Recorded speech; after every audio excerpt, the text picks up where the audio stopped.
तो स्वागत है आप सभी का मेरे चैनल बेंझा वर्ल्ड ऑफ लव वांगजियान पर। तो फारवे वंडर्स का नेक्स्ट चैप्टर शुरू हो रहा है। काले कपड़े वाला आदमी और जियांग झगड़ा कर रहे थे। झाओ दोनों को झगड़ते हुए देख रहा था। थोड़ी देर बाद वो आदमी चकमा देने के लिए लड़खड़ाते हुए पीछे हटा। काले कपड़े वाला आदमी जियांग पर तीर चलाने वाला था। उसने चलाया भी, पर झाओ ने अपने तलवार की मदद से तीर का रास्ता मोड़ा। गुजियांग बच गई, पर डरी नहीं। वो गुस्से से आगे आई और पंचों से हमला किया। गुजियांग ने उस आदमी के पैर तोड़ दिए। वो आदमी दर्द से चिल्लाने लगा, पर गुजियांग नहीं रुकी। जियांग के हाथों में कुछ ब्लू लाइट थी। उसने उसे उस आदमी के सीने में मारा। वो आदमी गिर गया। फिर उसने जियांग की ओर देखा और बोला, यू आर पर्पल। आदमी बात पूरी नहीं कर पाया और मर गया। वह जो ओल्ड औरत थी वो गुजियांग से इतना डर गई थी कि वो एकदम ज़्यादा, उसे लग रहा था वो मर ही जाएंगी। पर वो जो लड़का था वो नहीं डरा। वो उस मछुआरे के पास गया और पूछने लगा, अंकल ली आप कैसे हैं? मछुआरे ने अभी भी ताकत थी। मछुआरे ने उस लड़के के शोल्डर को पकड़ा। झाओ ने भी उस लड़के की मदद की। तभी गुजियांग बोली, ये जहर है, इन्हें बचाया नहीं जा सकता। लड़का गुस्सा हो गया और बोला, अपनी बकवास बंद करो। गुजियांग गुस्से हो गई। उसके इरादे जानलेवा थे, पर उसने अपने गुस्से को काबू में किया और उसके सामने आई और ताने कसते हुए बोली, तुम्हारे पिल्ले को तुम अच्छे बुरे में फ़र्क नहीं पता। मछुआरे ने सिर्फ थोड़ी देर के लिए ही जियांग को देखा, फिर सबकी ओर देखा। अंत में झाओ को देखा। झाओ मूर्ति के पैरों के पास खड़ा था। बूढ़ा कुछ बोलना चाहता था। झाओ की ओर मुड़ा। सब उसकी ओर देखने लगे। जियांग हंसते हुए बोली, मैं सोच रही थी मेरा रक्षक कौन है। विश्वास नहीं हो रहा, ये आप हो। मैंने तुम्हारे लिए वाइन खरीदी, तुमने लड़ाई में मेरी मदद की, हिसाब बराबर। वो ऐसे बोली जैसे दोनों चीज़ें एक जैसी हो। जिशु एक सुंदर लड़की के साथ बहस नहीं करना चाहता था। झाओ मुस्कुराया, मछुआरे के पास जाके बैठ गया। आप मुझे बुला रहे हैं? नाव? मछुआरा बोला, मैं तुम्हारी चांदी लौटा दूंगा। तुम्हारी नाव की सवारी फ्री होगी। आपको मदद करनी होगी। मेरी मदद करो। झाओ उसके बोलने का इंतज़ार नहीं किया, अपना सिर हिलाया और बिना मर्जी के खड़ा हो गया। पर मछुआरे की पकड़ झाओ पे कसी थी। मेरी मदद करो। इस बच्चे को झाओ परिवार में ताइहू होल्डिंग्स में लाओ। वो किसी खूबसूरत औरत के करीब नहीं था। झाओ ने आहें भरी, सुनो बूढ़े आदमी। तभी लड़का अचानक बोला, एहसान चुकाया जाएगा। झाओ अपना सिर उठा के मंदिर को देखने लगा। झाओ ने सोचा उसे अपना चेहरा फिर से बदल लेना चाहिए, क्योंकि झाओ उतना भी बीमार नहीं लग रहा था। और लोग कैसे सोच सकते थे कि झाओ दयालु है कि इन बातों के लिए तैयार हो जाएगा। ऐसा लग रहा था मछुआरा मरने वाला है। उसने और भी कस के झाओ के हाथों को पकड़ा और बोला, इसका ख्याल रखना। बहुत देर बाद झाओ ने आहें भरी, चांदी के टुकड़े को अपने हाथों में घुमाया और वापस अपने जेब में रख दिया। मछुआरे ने झाओ को छोड़ दिया, पर बड़बड़ाता रहा था। झाओ मछुआरे के करीब अपने कान लाया। मछुआरा बोला, तुम्हें करना होगा। अगर तुम नहीं करोगे तो मैं तुम्हारे पूर्वजों को सताऊंगा। जब मछुआरे ने आखिरी सांस ली, झाओ उसके बगल में बैठ गया। लड़के की आंखों में आंसू थे। झाओ और जियांग लड़के की आंखों में आंसू थे।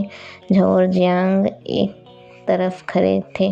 जियांग बोली, मास्टर ने कहा था तुम जितने दिखते हो उससे कहीं ज़्यादा हो। तुम कहाँ से हो? तुम्हारा नाम क्या है? झाऊ ने कहा, मेरा नाम झाऊ जू, हर जगह सैर करने वाला। एक अकेला, पर मुझे आपका नाम जानने का सम्मान नहीं मिला। खूबसूरत लड़की। जियांग ने पहले झाऊ को ऊपर से नीचे देखा, फिर बोली, अगर आप ऐसे नहीं दिखते तो आप मेरे मास्टर के बराबर होते। मैं गुजियांग हूँ। जियांग ने पहले कभी झाऊ जो नाम नहीं सुना था और वो अचानक ही मिले थे। दोनों के पास एक दूसरे के लिए सच्चे होने का कोई कारण नहीं था। झाऊ ने जवान लड़के के कंधों पे थपथपाया और बोला, कहीं वो पहले ही मर चुका है। तुम्हें उसे अच्छे से दफनाना चाहिए। क्या और भी लोग तुम्हारा पीछा कर रहे हैं? अभी भी लड़के ने सिर्फ झाऊ को घूर के देखा। उसके अंदर गुस्सा, दर्द, जिससे उसे छुटकारा पाने का कोई साहस नहीं था। तो उसने ऐसा किया जैसे वो वही हो जिसने हत्या की थी। लड़के ने गुजियांग पर वार किया, पर वो बच गई। फिर उसने हमला करने के लिए अपना हाथ उठाया, लेकिन झाऊ के रुकने से वो रुक गया। झाऊ ने जियांग का हाथ पकड़ रखा था। जियांग को दर्द फील हो रहा था। वो हिल भी नहीं पा रही थी। जियांग सोचने लगी, मास्टर इसकी बहुत रिस्पेक्ट करते थे, लेकिन जितना मैंने सोचा था उससे कहीं ज़्यादा गुप्त है।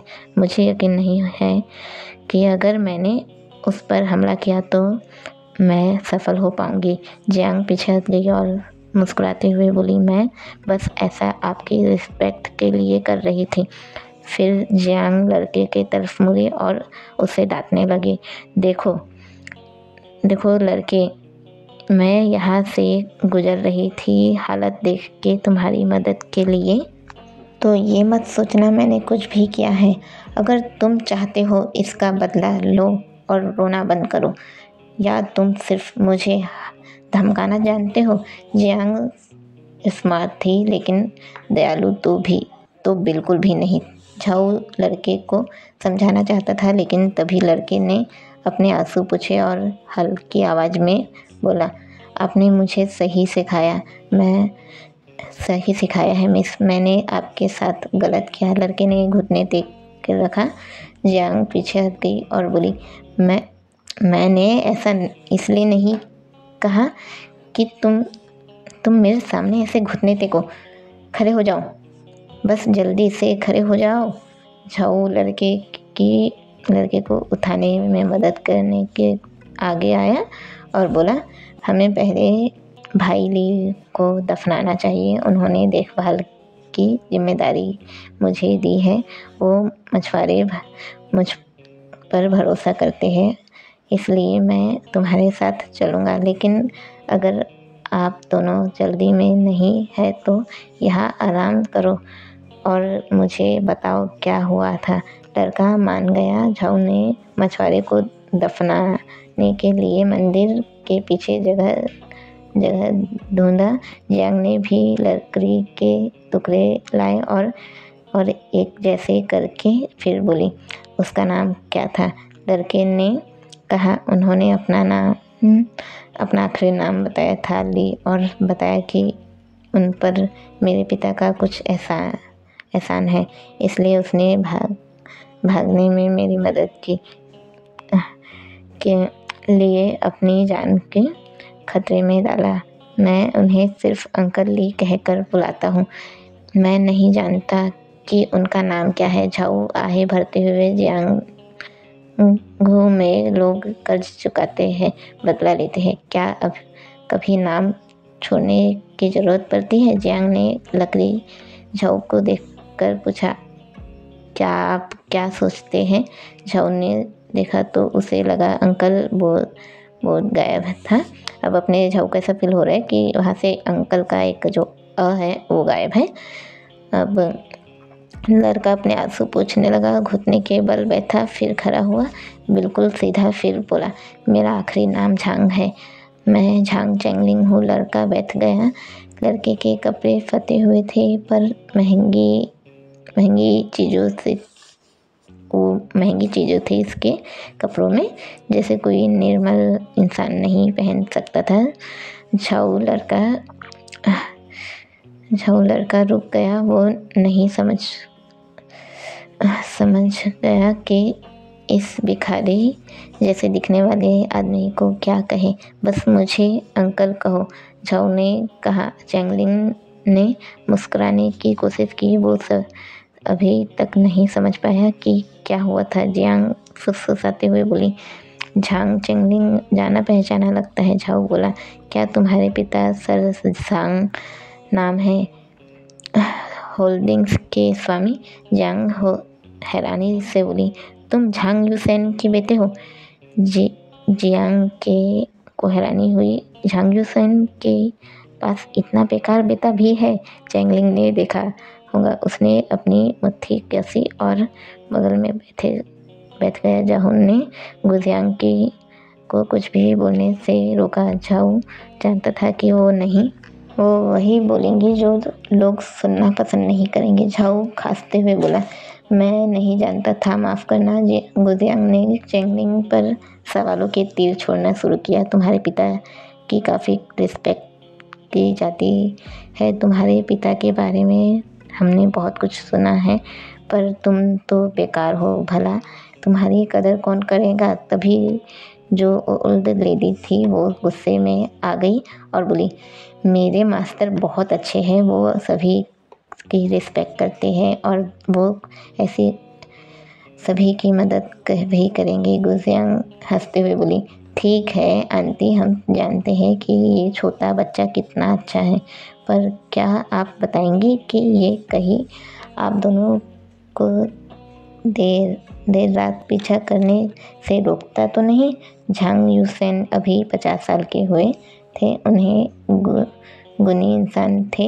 उन्होंने परिवार बनाना शुरू किया और तब से जियांग का काम नहीं कर रहा था। झाऊ बीच में बोला, वो पर्सन कौन था जो तुम्हें मारने की कोशिश कर रहा था? चैंगलिंग थोड़ी देर चुप रहा, फिर बोला, वो जू फेंग है। क्या कहा तुमने? झाऊ और जियांग एक साथ चिल्लाए। दोनों ही हैरान थे। चैंगलिंग बोला, वो जू फेंग द हैंग है। घोस्ट के मैंने अपने कानों से उसका नाम लेते हुए किसी को सुना है। चैंगलिंग रुका और याद करने लगा। चैंगलिंग की हालत खराब होने लगी। जियांग ने चैंगलिंग की ओर इशारा किया, क्या उसे झटका लग पड़ रहा है? झाऊ जल्दी से चैंगलिंग के पास आ गया। चैंगलिंग झाऊ के बाहों में बेहोश हो गया। झाऊ ने बोला, यादों के कारण इसका दिमाग बंद हो गया है, इसे आराम करना चाहिए। और झाऊ ने चैंगलिंग को वही लेटा दिया। फिर झाऊ लेडी की ओर मुड़ा और बोला, क्या झांग परिवार के लिए कोई साजिश कर रहा है? चाची, वो ओल्ड लेडी चैंगलिंग को ऐसी हालत में देखकर घबराई हुई थी। फिर उसने बताया, कल रात को अचानक पिछवाड़े में आग लगी गई। काले कपड़े पहने कुछ लोग अचानक आए जो आसमान से गिर रहे थे। वहाँ सिर्फ सन की बुढ़ाली ही बचा। वो 5 सालों से झांग की रक्षा करते थे। ली ऐसा इंसान था जो कर्ज चुकाना चाहता था। उस औरत ने ली के हेल्प की थी चैंगलिंग को बचाने में। भले ही कम। झाऊ आहे भरते हुए ओल्ड लेडी की ओर मुड़ा, क्या आपको कोई रिश्तेदार है? ओल्ड लेडी सिर हिलाते हुए बोली, दक्षिण में मेरा भतीजा रहता है। झाऊ ने उस ओल्ड लेडी को सोने की सिल्ली देते हुए बोला, ये लो और जाओ। आप पहले ही यह झांग की देखभाल कर रही हैं। इस बुढ़ापे में खुद को और तकलीफ ना दो। उस औरत ने उस सिक्के को लिया, फिर मुस्कुराते हुए बोली, हाँ, ये अब बहुत पुराना हो गया है, यंग मास्टर के लिए बोझ बन जाएगा। वो लेडी वहाँ से तुरंत चली गई। झाऊ को लगा कि वो एक नौकर थी तो उसका पीछा नहीं किया जाएगा और झाऊ उसे जाता हुआ देखने लगा। रात हो चुकी थी, साथ ही झाऊ के सीने में कीलों का दर्द शुरू हो गया था। झाऊ ने इस दर्द को 1 साल से ज़्यादा बर्दाश्त किया था। उसने अभी भी मास्क लगा रखा था, जिससे गुजियांग झाऊ के असली भाव नहीं देख पाई। झाऊ ने जियांग से झांग युसेन के बारे में बातें करते समय पूछा, तुम्हारे साथ जो वाइन बार में था, क्या वो यहाँ नहीं है? गुजियांग चौंक गई और बोली, तुम्हें कैसे पता कि वो मेरे साथ है? फिर सिर हिलाते हुए, सही है, आपने हमें बात करते हुए सुना है। यही कारण है जब मैंने तुमसे सवाल किया तो तुमने बिल्कुल मेरे मास्टर जैसे जवाब दिया। जियांग ने अपने होठ काटे हुए थे। झाऊ मुस्कुराया, हाँ, क्या तुम्हारा मास्टर यहाँ है? गुजियांग वहाँ एक बेंच पर बैठ गई और अपना सिर झुका के मुस्कुरा के बोली, वह अपने पुराने प्रेमी से मिलने गया था। झाऊ जियांग को हैरानी से देख रहा था। वो बहुत खूबसूरत थी, इसलिए झाऊ को लग रहा था कि जियांग उस आदमी की रखी गई औरतों में से एक थी। मैं यहाँ बताना चाहूँगी दोस्तों आप सभी को कि जब मैंने इसे रीड कर रही थी तो मैं इंग्लिश से ज़्यादा हिंदी में पढ़ना पसंद करती हूँ। तो मैंने जब इसे हिंदी में पढ़ा तो वहाँ पर शब्द था रखेल का, और मुझे रखेल शब्द बोलना पसंद नहीं, तो इसलिए मैंने रखी गई औरतों में से, मतलब अपने झाऊ को ऐसा लग रहा है कि जियांग उस पर्सन की रखी गई औरतों में से एक थी करके। तो जियांग बोली, तुम मुझे इस तरह क्यों देखते हो? क्या तुम चाहते हो मैं उसकी खिड़की के बाहर पहरा दूँ और उसे दूसरे आदमी के साथ ऐसा करते हुए सुनूं? भाई अपनी जियांग ऐसा नहीं सुन सकती ना कुछ भी। झाऊ शर्मा गया। यंग मिस गुजियांग झाऊ पर गुस्सा कर रही थी। फिर उसने सोते हुए झांग चेंगनिंग को अपने पैरों से थोड़ा सा मारा और फिर सामने इशारा करके बोली, क्या तुम उस पर विश्वास करते हो? जियांग काले कपड़े पहने आदमी की ओर इशारा कर रही थी। वो लड़का लटका हुआ था, झाऊ जिसका उसका मतलब उस भूत से था। जियांग की आंखें चमक उठी, तुम सच मुझ बहुत कुछ जानते हो। तुम्हें क्या लगता है इस दुनिया में कितने लटके हुए भूत हैं? झाऊ अपना सिर हिलाया। जवाब देने ही वाला था कि उसके सीने में दर्द हुआ, इसलिए वो सोचने का नाटक करने लगा। फिर थोड़ी देर बाद बोला, कीवंडी है कि माउथ फेंगियर के किर्विज रिज में घोस्ट वैली नाम का एक जगह है। अभी ही कुछ सालों में जियांगहू में खतरनाक अपराधों के धीरे लोग जिनके पास जाने के लिए कोई जगह नहीं है, वो वहाँ सुरक्षा की मांग कर रहे हैं। लेकिन एक बार जब वो घाटी में जाएंगे तो अपने इंसानियत खो देंगे। वहाँ की कहानी बहुत डरावनी है, इसलिए उनके दुश्मन उनके बारे में बात नहीं करते। मैंने सुना है जुफेंग हैंग घोस्ट एक फुल चोर हुआ करता था, जिसको फुल गिनते युवा थी, जिसमें आदमी औरत दोनों थे। उसका पीछा किया जा रहा था झाऊ, और वो भूत घाटी में चला गया। गुजियांग पल के झपकाते हुए बोली, क्या आपको लगता है वो इतना बेकार जुफेंग है? झाऊ हंसा। जुफेंग ने 30 सालों तक अपना नाम बनाया है, वो बहुत बुरा है। वो आप जैसी जवान से कैसे ही हार सकता है, वो भी इतनी आसानी से? गुजियांग गुस्सा हुई, फिर सोचते हुए बोली, अगर ये सच में फांसी वाला भूत था जिसे मैंने मारा तो मेरे पूर्वज कब्र से बाहर निकल आएंगे, पर मुझे नहीं पता मेरे परिवार की कब्र कहाँ है, इसलिए शायद वो बाहर नहीं आएंगे। इसका मतलब साफ है वो आदमी भूत नहीं है।